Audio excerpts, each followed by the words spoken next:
palestras da FEB. Como é que a gente reconhece esse reino dos céus?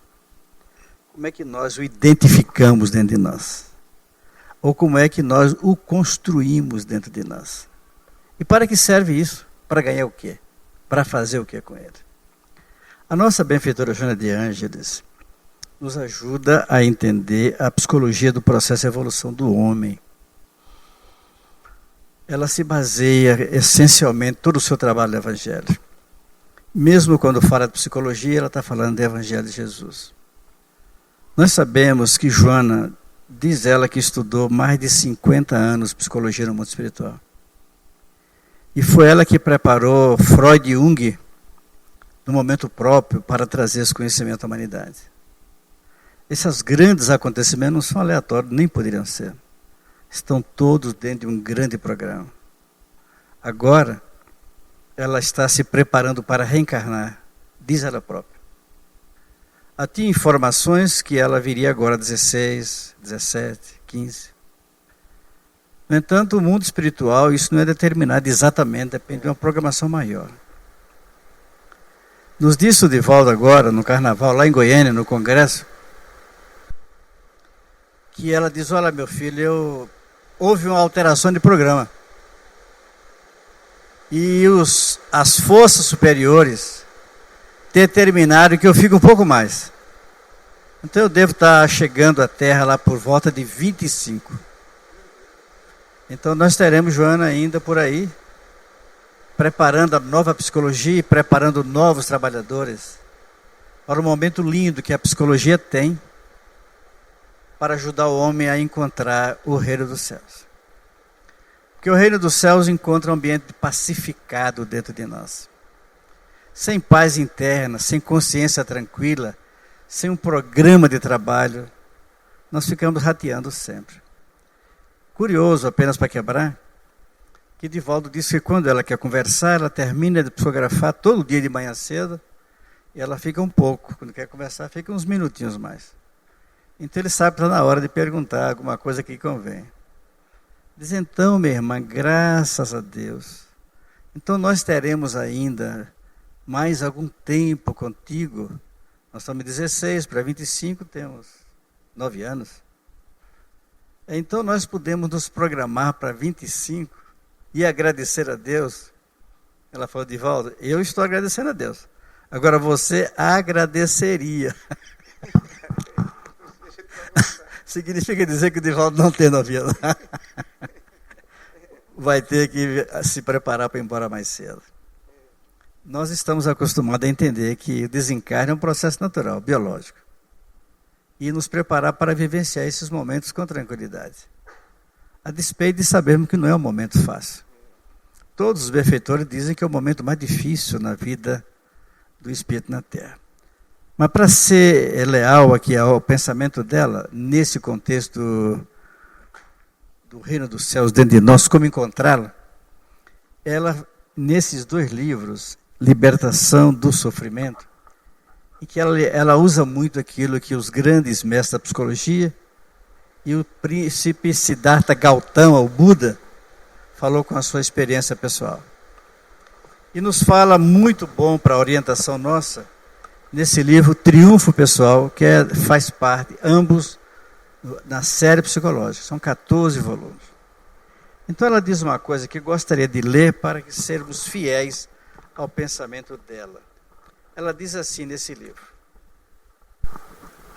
Observa a riqueza do espírito que chegou a esse nível de grandeza. O livro que chegou a esse nível de grandeza, que já superou essas coisas pequenas nossas, ciúme, vaidade, essas coisas passageiras. E ela diz assim, que a gente começa a perguntar, meu Deus, será que eu estou preparado? Será que eu estou fazendo a minha parte convenientemente? Todo mundo está ouvindo bem? Não? Então tem que colocar aqui mais perto. Não, tudo bem. Melhorou agora? Obrigado. Obrigado. Ah, para o dentista. Olha o que diz Joana aqui. Como é que é o processo? Para a gente fazer um esforço. Afinal de contas, nós não estamos aqui como turistas. Nós estamos na Terra dentro de um grande projeto que o Cristo espera que nós cumpramos. Olha o que ela diz aqui. Considera-te como és, um permanente aprendiz da vida. Eu acho que a Joana, como Emmanuel, esses espíritos nobres, eles vão absolutamente precisos, não tem rodeios, dão um recado como convém ao crescimento. Permanente aprendiz da vida. A vida a cada dia é um aprendizado.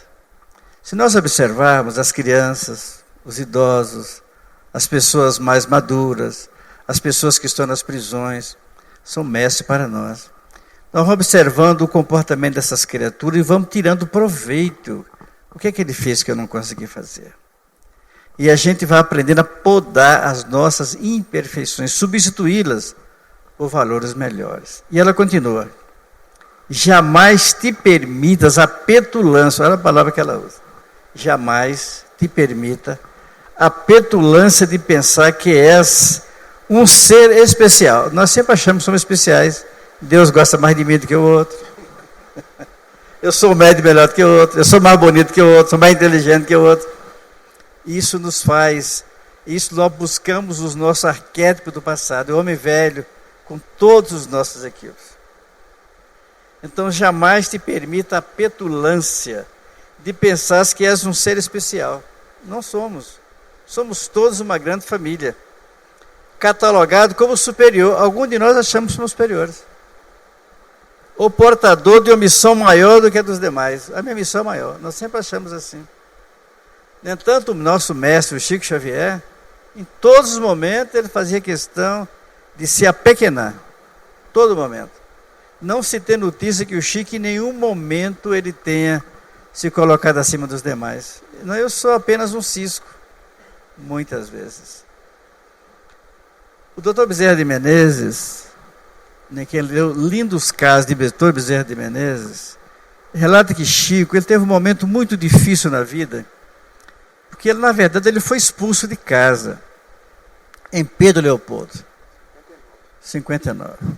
A família ia lá, aquela montoeira de gente, pedia orientação, receita, apoio, ajuda, e ele atendia. Chegou a hora que a família falou, olha, Chico, ou espiritismo ou nós. Então, a família perdeu uma belíssima oportunidade de encontrar o Cristo interno, ou de aprender como chegar lá. Chico estava exercitando. É aquela coisa de Marta e Maria com Jesus no Evangelho, algo parecido. Então, ele tinha um único terno. Terno, nos portugueses chama de fato, o terno em português é fato. E foi para Uberaba com a única roupa que ele tinha, e uma maletinha na mão. E teve depois dificuldades enormes, porque ele tinha um salário modesto, era datilógrafo. Essa geração nova acho que não sabe nem o que é isso, né? A turma do computador moderno, a datilografia é uma coisa que para ele não existe. Então ele foi para lá, passou dificuldade, ele disse que o mês tinha alguma época do ano, que o mês era tão longo que o dinheiro não chegava junto. Então, chegava no final do mês e não tinha dinheiro. E ainda assim ele conseguiu, teve consciência que isso fazia parte do seu processo. Aí ele teve um outro problema, que um companheiro, um médium, que escrevia com ele, todos nós conhecemos, Valdo Vieira, escrevia com ele, alguns livros foram escritos, Valdo Vieira no Rio, ele aqui em Uberaba. Cada um escrevia um capítulo e estava exatamente dentro do mesmo sentido. Olha que sintonia. Por alguma razão, nosso irmão desistiu. E ele ficou muito sofrido pelo companheiro, porque perdeu a oportunidade de continuar o seu processo. Olha, quem recebeu uma tarefa como essa do Chico é muito grande para falhar. Ou melhor, é muito grande para conseguir não falhar. Então, ele chegou e estava triste, chorando. E ficou olhando, lembrando o amigo, orando por ele no final de tarde, sem dinheiro. Em casa não tinha comida. Ele disse que tinha apenas 3 chuchus no quintal.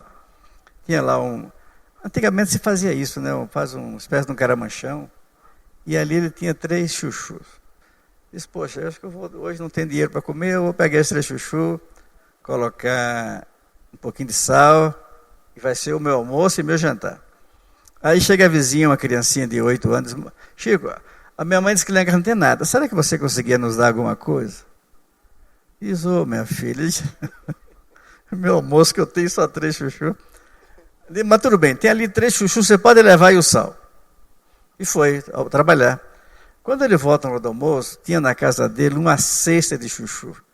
Disse, meu Deus, o que foi que houve? Tem um recado lá do fiscal, olha, nós lembramos de você, porque você ajuda os pobres, e essa que era irregular, nós trouxemos para você.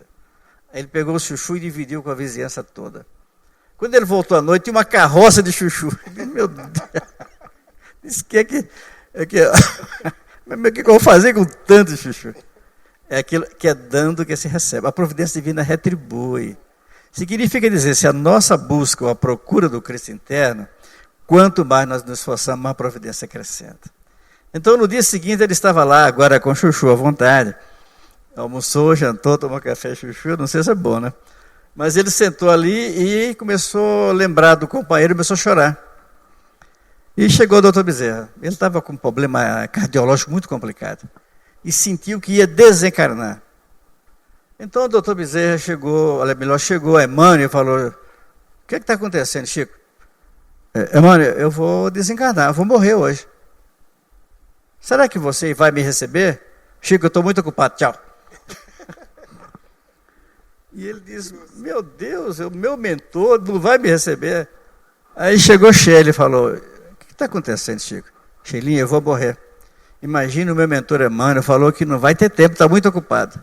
Você me receberia, Sheila? Olha, Chico, eu tenho um compromisso com o Emmanuel, não vou poder ficar não, tchau. Aí ele disse que adoeceu mais ainda. Aí começou a morrer de verdade. E de repente chegou o doutor Bezerra. O doutor Bezerra é o paizão, né? Aquela alma generosíssima. O que foi que houve, Chico? Doutor Bezerra, imagine, meu mentor Emmanuel, quantos anos de trabalho. Me dediquei integralmente a ele. Ele disse que não tem tempo para mim agora.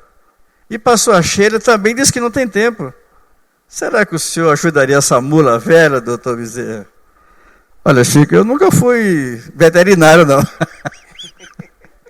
Mas eu vou lhe dar um remedinho para você melhorar. Então, essas criaturas que em nenhum momento achou que era maior do que os outros.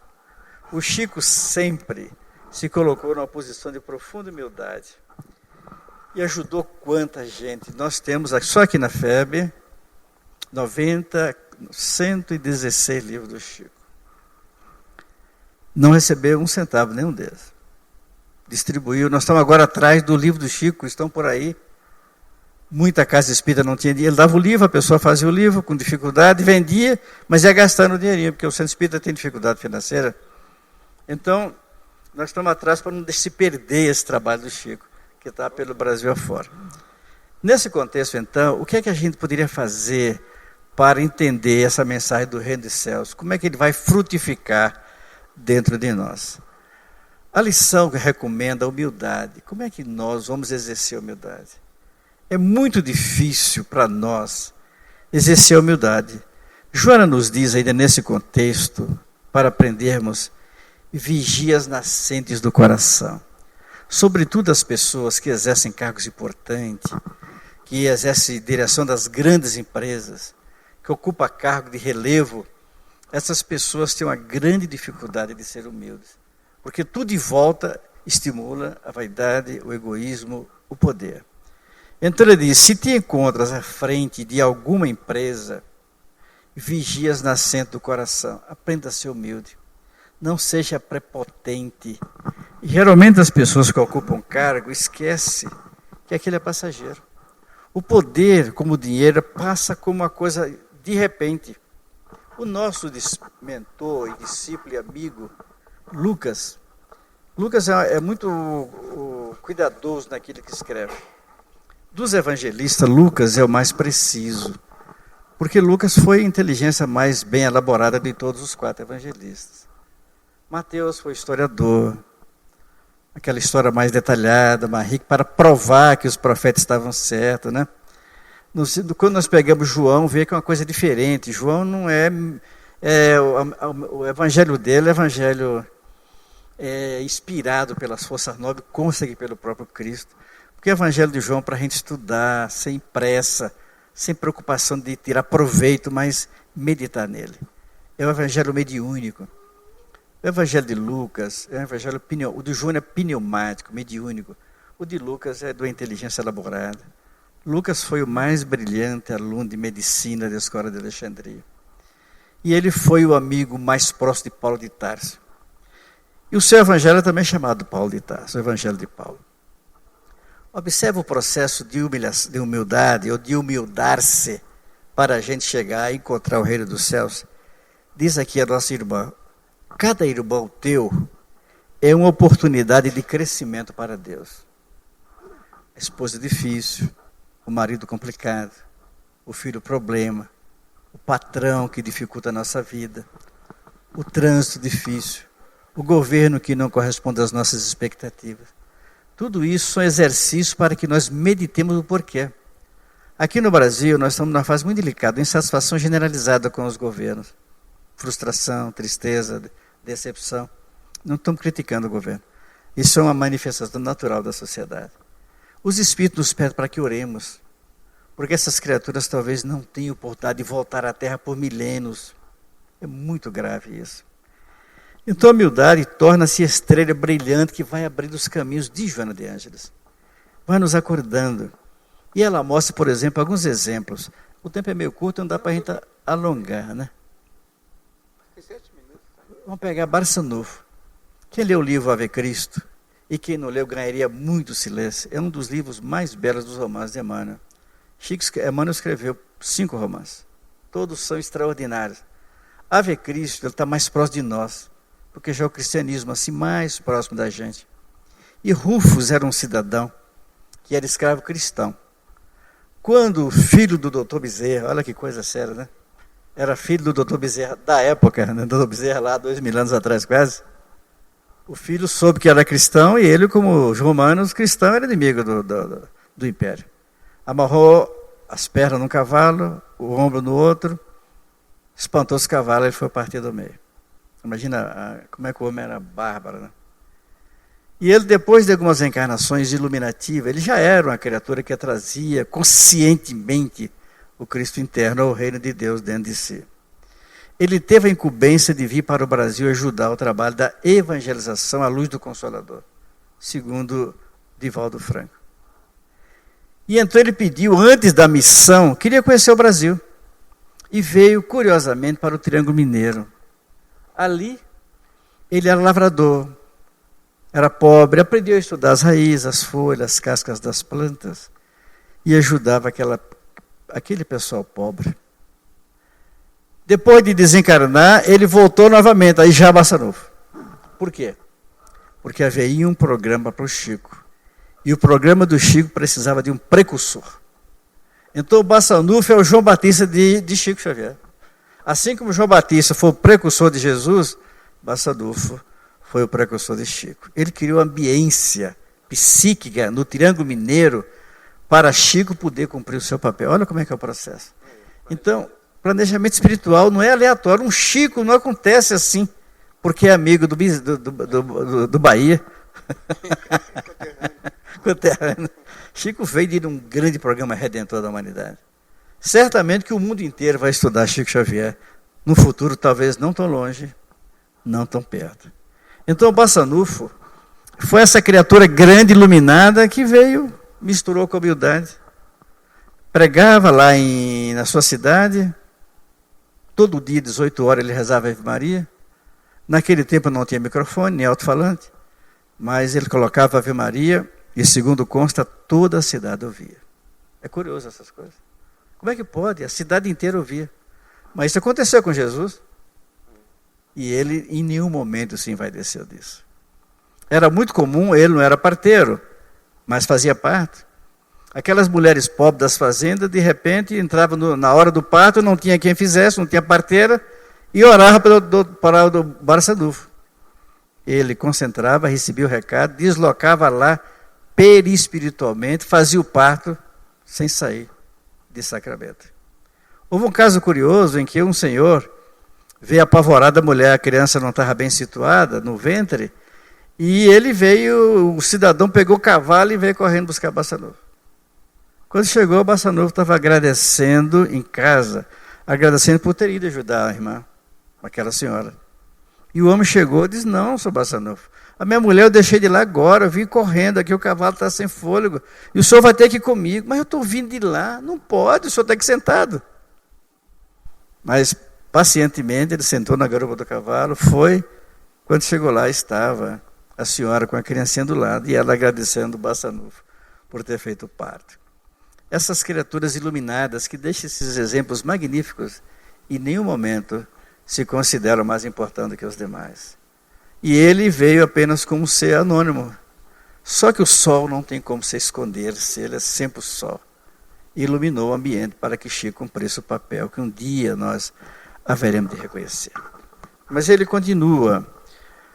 Nós tivemos o nosso Chico, que todos nós conhecemos, Chico Xavier. Eu tive o privilégio de estar com o Chico umas 4 ou 5 vezes. O Bahia morou lá junto com ele, tomou café, almoçou, jantou. Né? Eu era muito criança. Mas não esteve lá vivendo as vibrações de Chico. Eu estive lá em Uberaba algumas vezes. A primeira vez que eu fui, eu tremia tanto que cheguei perto do Chico, eu não conseguia ficar em pé. E eu não entendia por quê. Porque Chico, aquela criatura iluminada, as pessoas iam beijar a mão dele, e eu ficava ali sem entender, estudando ainda inicialmente a doutrina. E quando eu cheguei perto dele, havia uma fila enorme. Ele disse: "Você acha que eu não te conheço, João Ribeiro?" Aí eu sentei. Não consegui ficar em pé, olha que coisa. Então a gente sabe da pequenez da gente. E esse ser gigante olha e nos lê por dentro. Então Chico Xavier, ele esteve aqui, quando nós fizemos o centenário de Chico Xavier, o Bahia conhece muito bem disso. Chico fez agora 105 anos de desencarnado. Nós fizemos um trabalho aí na FEB, quando eu digo nós, é a FEB, né? Eu sou colaborador da casa. Um centenário lá no Centro de Convenções. Na primeira reunião que nós estávamos orando, preparando 1 ano e meio antes do congresso, o então presidente da FEB, doutor nosso amigo Mazotti, ele começou a ler uma mensagem de Vinha de Luz e começou a chorar. Não conseguiu fazer a prece. Aí nós ficamos assim meio embaraçados, que é o presidente da casa, a gente tem que... Aí, deixa que eu faça a prece, Nestor. Fizemos a prece e de repente chegou o Chico Xavier. Olha que coisa bonita. Espírito. Primeiro chegou Maria João de Deus, sua mãe. Abraçou o presidente. É por isso que ele não aguentou. A vibração dessas almas iluminadas nos desconcerta por dentro. Mexe com nossa estrutura nervosa. Sistema nervoso central. Depois veio Dona Cidália Batista, a segunda mãe de Chico. E depois o Chico. E disse: "Não me homenageia Jesus." Algum tempo depois, ele aparece novamente com o irmão dele, José. "Olha, eu estou muito ocupado, mas o José vai ficar aqui para ajudar vocês. Orientar no que der, mas lembre-se de Jesus."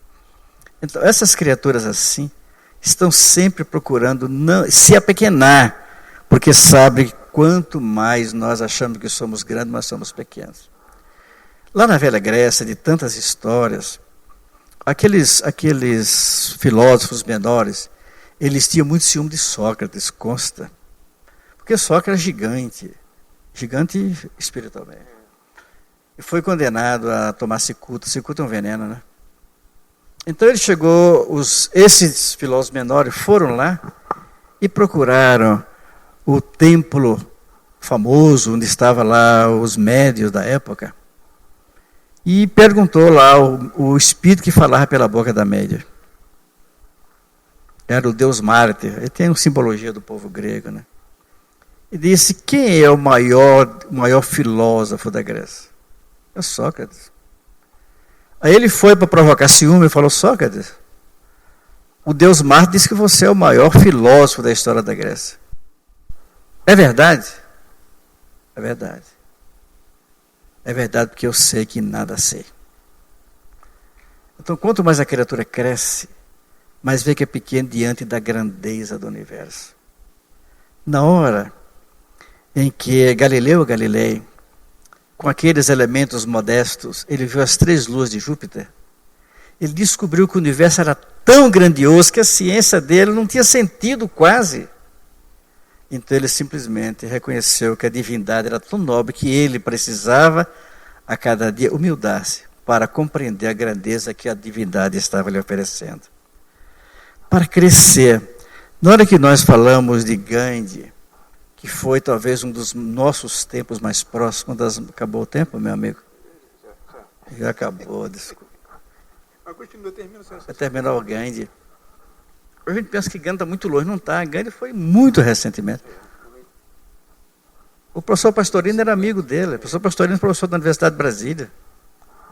Ajudou a fundar o Centro Espírita Cícero Pereira aqui na Asa Norte, 1909.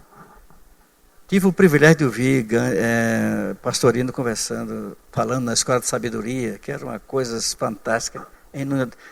A gente dormia de madrugada para não perder aqueles momentos. Então, Gandhi, na hora que ele formou em Direito, ele pegou o trem lá em Londres, que ia para viajar.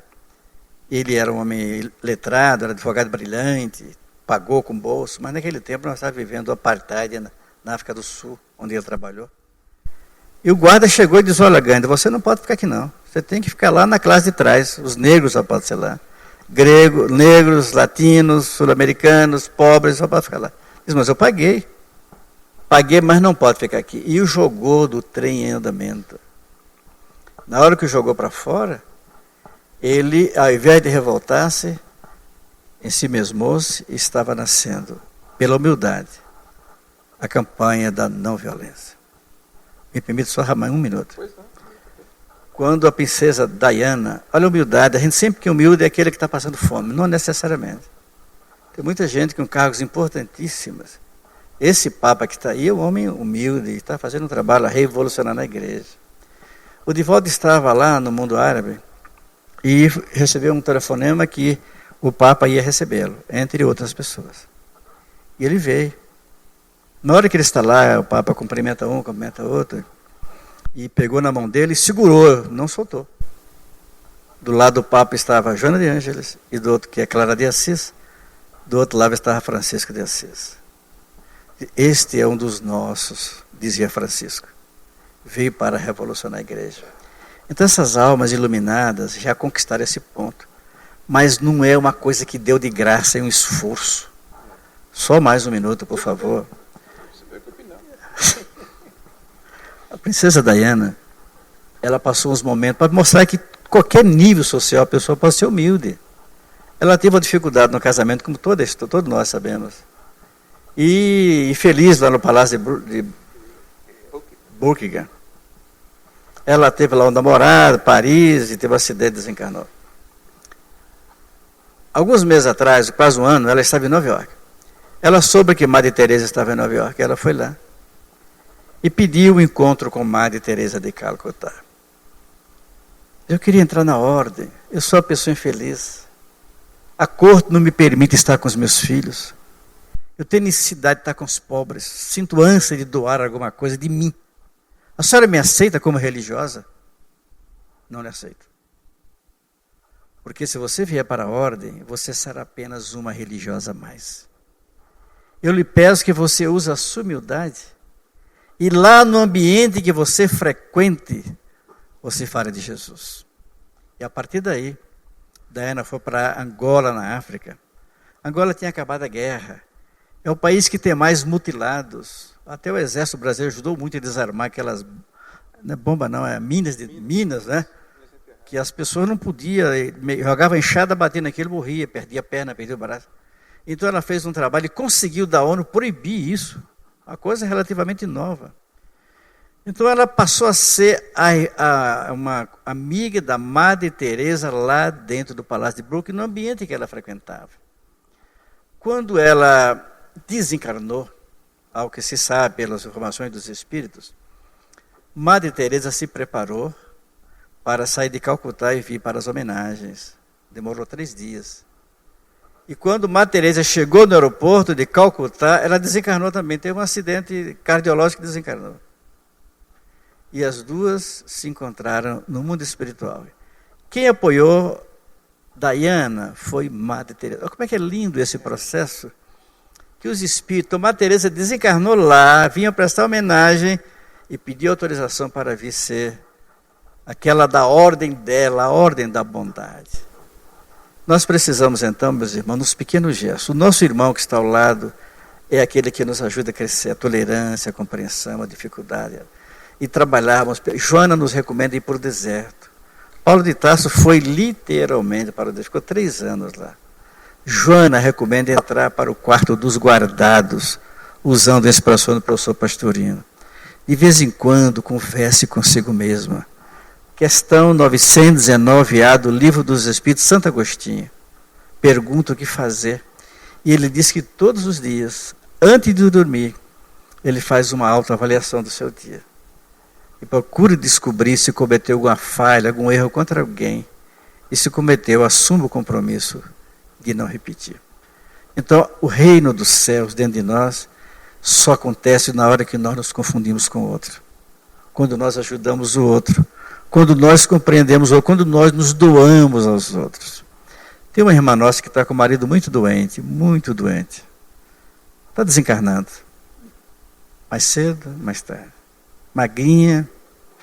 Eu fico olhando para aquela mulher, às vezes que eu vou lá dar o passe. Paciente, beija ali a mão. E ele já não comunica, já não fala, já não se manifesta. E vejo ali, as mulheres são mais nobres do que os homens, com todo respeito, viu, Bahia? Eu concordo, eu sempre falo disso aqui. Então ela está ali, pacientemente, dormindo quase nada, apoiando o amigo, o companheiro. Não tenho dúvida que ela vai crescer mais do que ele. Porque ele está queimando, mas ela está crescendo, doando-se. Não tenho dúvida, nós estamos entrando numa fase linda. O mundo que está vindo aí é franciscano. O amor supremo de Francisco. Discípulo amado, que é o João Evangelista reencarnado. Mas o mundo que está vindo aí é feminino. Esse é o papel das mulheres. Então, as nossas irmãs mulheres têm um compromisso grave com Jesus. Ajudar o homem a ser melhor. No mundo que está vindo aí. Esta é uma realização da Federação Espírita Brasileira.